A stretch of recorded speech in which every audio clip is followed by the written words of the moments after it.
this yourself. It's extremely dangerous.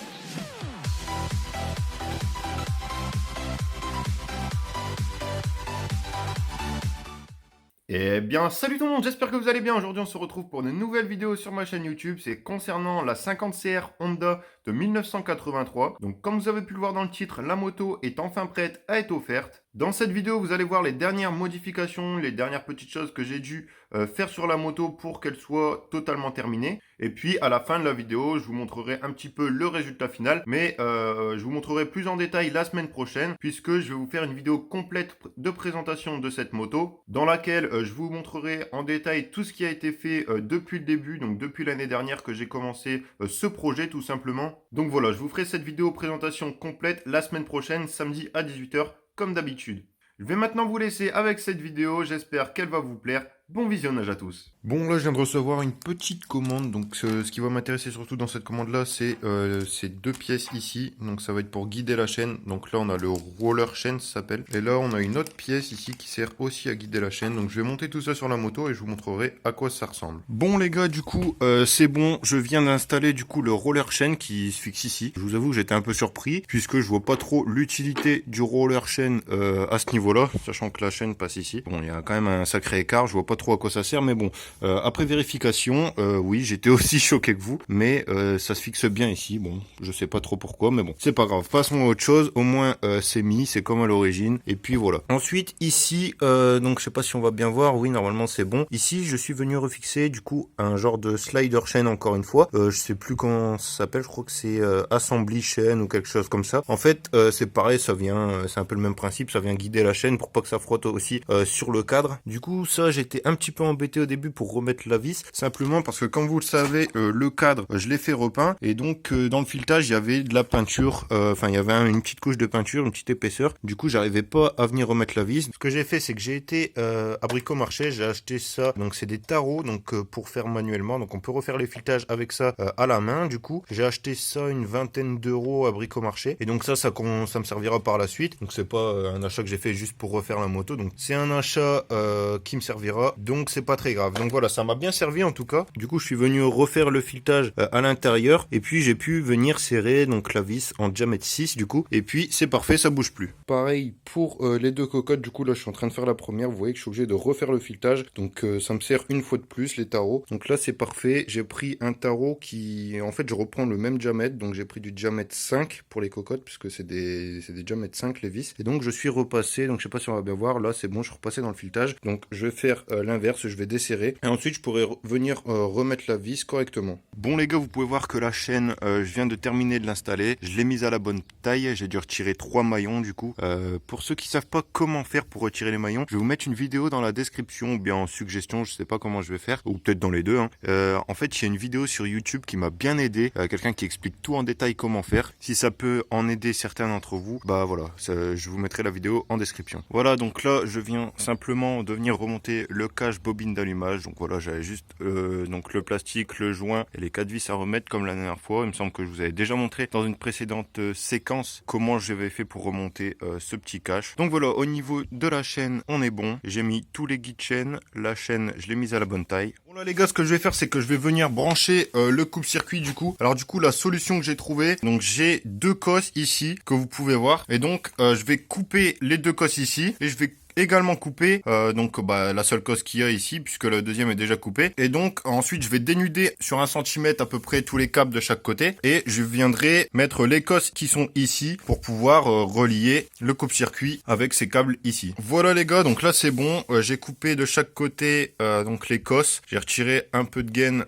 pour pouvoir dénuder un petit peu. De ce côté là je vais vous montrer aussi, voilà, j'ai retiré un peu de gaine et j'ai coupé les cosses. Et donc là il va falloir juste que je vienne simplement dénuder un petit peu sur les deux câbles ici et sur les deux câbles ici. Je vais dénuder sur à peu près 1 centimètre par câble. Voilà les gars, donc c'est bon, j'ai dénudé un petit peu, vous voyez, sur ce côté là et sur l'autre côté également. Donc j'ai dénudé, comme je vous disais, à peu près sur 1 centimètre, 1 centimètre et demi. Et donc là le but ça va être de venir mettre une cosse comme ça pour relier donc les câbles entre eux. Donc il y a un câble qui est noir et blanc, donc là j'en ai un noir et blanc ici et un deuxième noir et blanc juste ici. Donc on va les relier ensemble, et les deux autres c'est pareil. Donc on a un vert ici, et ici c'est le noir, il y avait un embout vert, mais du coup je l'ai coupé puisque j'ai dû dénuder. Donc le but ça va être de ramener les deux côtés dénudés vers le milieu de la cosse, d'appuyer avec une pince pour pincer le milieu de la cosse tout simplement. Et ensuite, d'après ce que mon cousin m'a dit, il faut simplement chauffer les deux extrémités de la cosse, juste ici au bout de mon doigt et de l'autre côté ici. Donc il va falloir chauffer avec un briquet pour que ça vienne se souder entre guillemets. Je sais pas trop comment expliquer ça, mais en gros ça va se coller pour que ça ne bouge plus tout simplement. Donc moi je vais faire ça et on se retrouve juste après pour voir le résultat.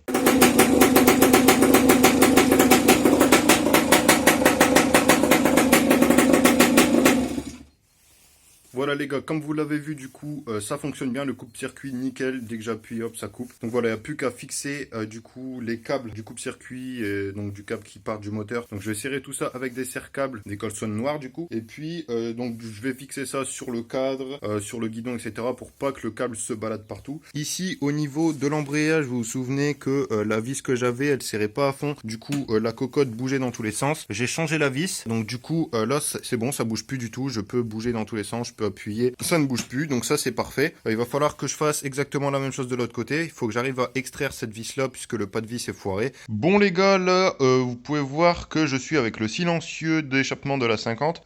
Du coup voilà, il y a mon voisin qui me l'a restauré puisque je vais vous afficher des photos à l'écran. En fait il y avait une petite fuite au niveau de ce côté là puisque la tôle en fait était bien abîmée, elle était un peu pourrie et du coup le pot en fait en appuyant un peu dessus, voilà ça perçait la tôle. Du coup ce qu'on a fait, enfin ce qu'il a fait mon voisin, parce que moi j'ai rien fait pour le rénover. Du coup, il a découpé en fait un carré ici, enfin un rectangle plutôt. Il a découpé un rectangle qu'il a retiré, donc là où la tôle était pourrie. Il a pris de la tôle neuve qui avait la même épaisseur, etc. Donc on en a profité pour changer la laine de roche. Donc j'en ai acheté et il me l'a changé, puisque l'ancienne était complètement morte. Il faut savoir que sur les silencieux des 50 CR Honda, des 60 CR également, il me semble, puisque ça doit être le même. Je ne suis pas sûr, mais il me semble. Et c'était pas prévu pour être restauré, la laine de roche à l'intérieur. Vous pouvez voir qu'il n'y a pas de rivet ni rien sur le silencieux. Donc la seule solution c'est tout simplement de couper, de changer la laine de roche et de venir ressouder par dessus. Donc là on en a profité de devoir changer une partie de la tôle du silencieux pour pouvoir changer la laine de roche en même temps. Et donc ensuite il a repris de la tôle qu'il a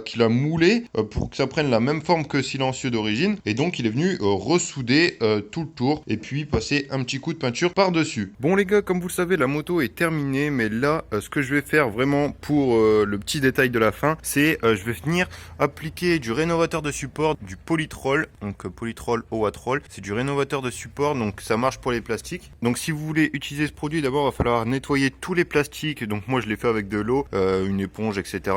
Pour venir dégraisser, nettoyer les plastiques dans les petits coins, etc. Ensuite j'ai laissé sécher pendant toute la nuit, et puis là ce que je vais venir faire du coup c'est appliquer avec un pinceau, là j'en ai deux parce que je sais pas lequel je vais utiliser, mais voilà, peu importe. Le but c'est de venir appliquer le produit avec un pinceau sur tout le plastique. Moi je vais pas l'appliquer sur la déco, ça sert à rien, mais surtout sur la partie rouge des plastiques, et ça va venir nourrir le plastique en profondeur pour revenir faire apparaître sa couleur d'origine et le faire briller tout simplement. Donc si vous voulez voir un petit peu comment il faut faire tout ça en détail, il y a plein de tutoriels sur YouTube. Vous tapez rénover ces plastiques avec du Polytrol et puis il y aura plein de tutoriels. Moi je vais faire ça hors caméra et je vais vous reprendre juste après pour vous montrer le résultat. C'est parti. Bon les gars, là ça fait une bonne quinzaine de minutes que j'ai appliqué le produit, donc j'ai laissé sécher ça tranquillement.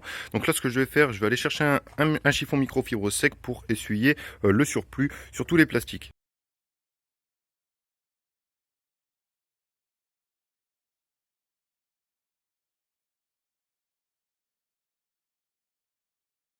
Bon les gars, je voulais faire un petit point avec vous pour voir un petit peu où j'en suis par rapport à la 50. Donc depuis la dernière séquence, j'ai remonté un câble d'accélérateur tout neuf. Donc il est passé bien sous le réservoir. Sous le réservoir, j'ai aussi mis les deux bouts de caoutchouc que vous avez vu en début de vidéo. Le silencieux que vous avez vu juste avant, je vous ai dit qu'il a été rénové. Je l'ai également remonté sur le corps d'échappement et sur le cadre. Il manquait la vis de la cocotte pour le frein avant. Donc j'ai réussi à refaire le pas de vis. Donc à extraire l'ancienne vis, à refaire le pas de vis et à mettre une nouvelle vis avec un tournevis plat. Et maintenant c'est parfait, la cocotte du frein avant ne bouge plus. Vous pouvez voir qu'au niveau de la chaîne, j'ai réussi à la remonter et à la retendre. En ce qui concerne les câbles du moteur, vous pouvez voir que je les ai serrés grâce à des serre-câbles contre le cadre, ce qui fait que ça évite que les câbles se baladent et ça fait bien plus propre. J'ai un petit problème au niveau des autocollants neufs que j'ai posés sur le réservoir. Je ne sais pas si on va bien voir la caméra, il me semble que oui, normalement c'est bon, mais il y a des bulles d'air qui se forment en dessous de l'autocollant et ça c'est à cause des gaz de l'essence qu'il y a dans le réservoir. Vu que c'est un réservoir en plastique, ça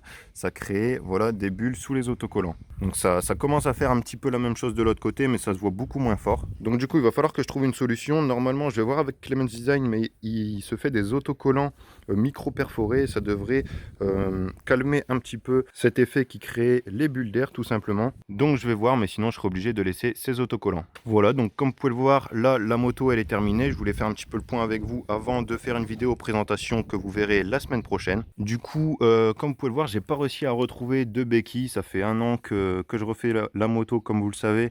Et donc j'ai regardé régulièrement, j'en ai pas retrouvé des béquilles d'origine. Et celle que j'avais achetée de la CRF 125 FB ou RB, je ne sais plus exactement, je pensais qu'elle était compatible et en fait elle ne l'est pas. Du coup je me retrouve avec une béquille qui va pas sur la moto. Au niveau des joints speed fourche à l'avant, ils vont être bientôt à changer. Je vois que ça commence à fuir un petit peu de l'huile au niveau des fourches. J'en ai acheté des neufs, des joints spi, mais j'aurai pas le temps de les changer avant l'anniversaire, avant que je dois offrir la moto tout simplement. Mais voilà comment elle est enfin terminée. Je vais vous la redémarrer un petit coup pour que vous puissiez entendre le son de la moto.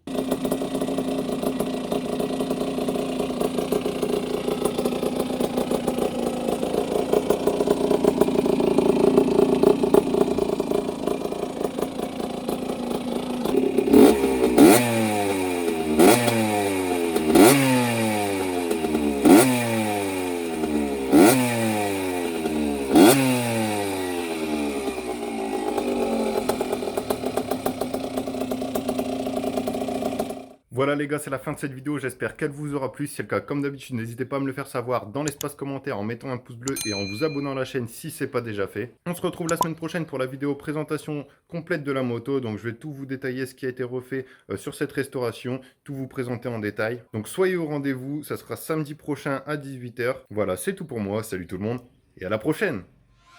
I'm just fucking lit, man, I'm just fucking lit. Drink a bottle of this shit, man, bottle of this shit. I'm about to write a hit,